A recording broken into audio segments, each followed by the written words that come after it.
Kisah kabar atau informasi mengenai budak seks di zaman Jepang mungkin sudah tidak asing lagi. Budak seks ini disebut sebagai Jugun Yanfu, ialah wanita-wanita korban perbudakan seks koloni Jepang pada Perang Dunia II. Masalah Jugun Yanfu ini pun kembali mencuat tatkala para korbannya bersuara menuntut permintaan maaf dari pemerintah Jepang. Pada zamannya, Jepang memanfaatkan para budak wanita ini dengan berbagai iming-iming, mulai dari pekerjaan hingga kekayaan.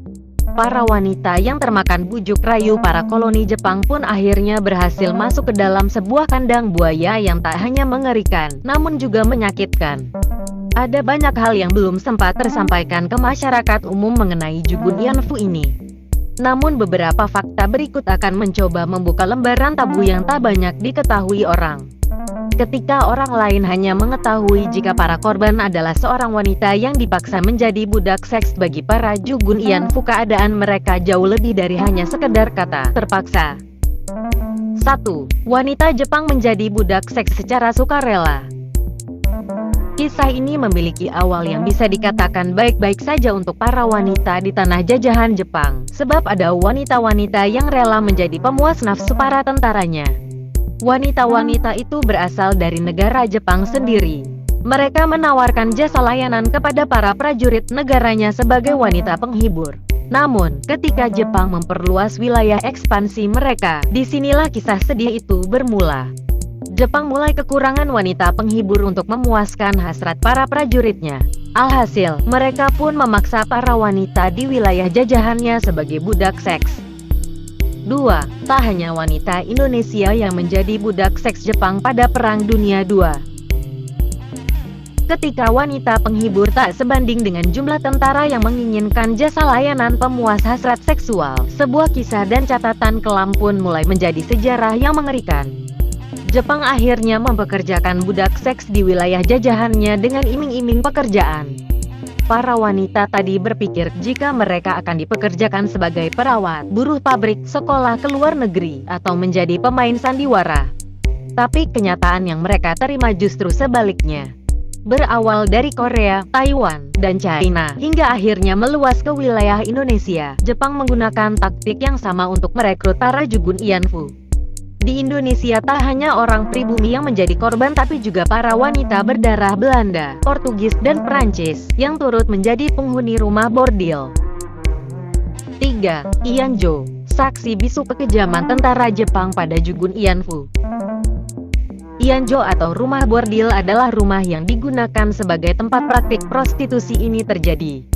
Di rumah bordil, para wanita tak diizinkan keluar dari komplek pelacuran itu, kecuali dengan izin khusus. Ianjo juga menjadi tempat yang menyeramkan ketika sebuah rumah bordil dikelilingi oleh kawat berduri, seperti kamp pertahanan. Para wanita yang menjadi budak seks pun diperlakukan secara tak manusiawi oleh tentara Jepang. Tak hanya dipaksa untuk melayani nafsu bejat para prajurit, wanita yang menolak untuk berhubungan badan pun tak segan-segan diperlakukan kasar. Mereka akan dipukul, dilempar keluar bilik hingga menyebabkan tangan atau kaki mereka patah, atau ditikam dengan pisau belati. Ada juga hukuman lain, di antaranya lari dipenggal, berontak dibunuh, dan jika hamil akan dibayonet sampai mati. Semua hukuman itu berlaku untuk para budak seks yang menolak permintaan para prajurit. Hukuman pun tak berlaku itu saja. Semua kendali hukuman ada di tangan para prajurit yang tak terima penolakan. Bahkan, mereka bisa melakukan yang lebih parah daripada itu kepada para Jugun Yanfu.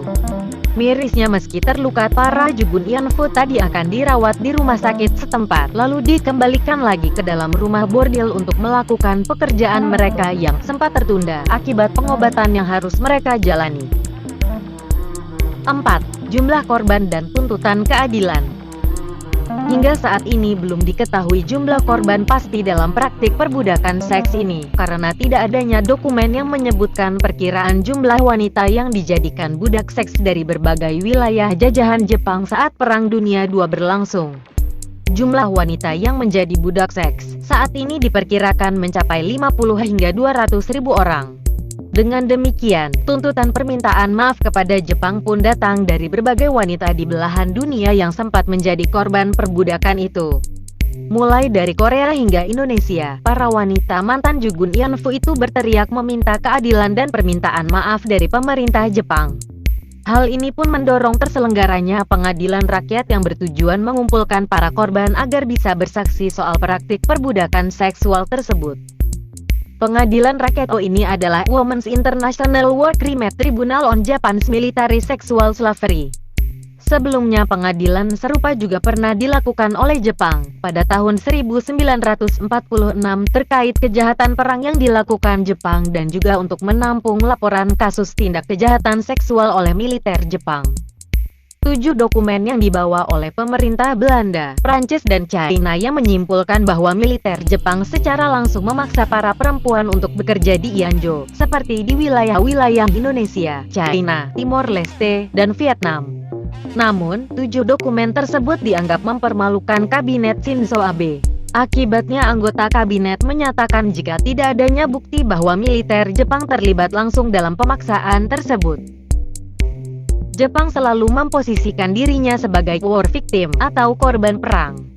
Padahal sudah jelas jika mereka justru berada di posisi sebaliknya. Jepang bahkan pernah mencoba menghancurkan catatan perang ketika tahu negaranya akan kalah dalam Perang Dunia II. Penghancuran catatan perang tersebut tak lain bertujuan agar Jepang bisa terhindar dari konsekuensi hukum di mata dunia. Penghancuran dokumen tersebut sangatlah efektif untuk bangsa Jepang karena dapat menutupi kebengisan pemerintahannya sendiri dari masyarakatnya. Mungkin itu juga jadi penyebab mengapa tak ada dokumen atau catatan pasti jumlah korban wanita yang menjadi budak seks. Jepang pun menjadi sangat denial ketika menyangkut masalah comfort women yang mereka anggap sebagai akal-akalan negara bekas jajahan Jepang untuk mendapatkan ganti rugi. Mereka juga berprasangka jika negara bekas jajahannya itu sengaja melakukan hal tersebut agar bisa mempermalukan negara Jepang di hadapan publik atas apa yang telah mereka lakukan di masa lalu.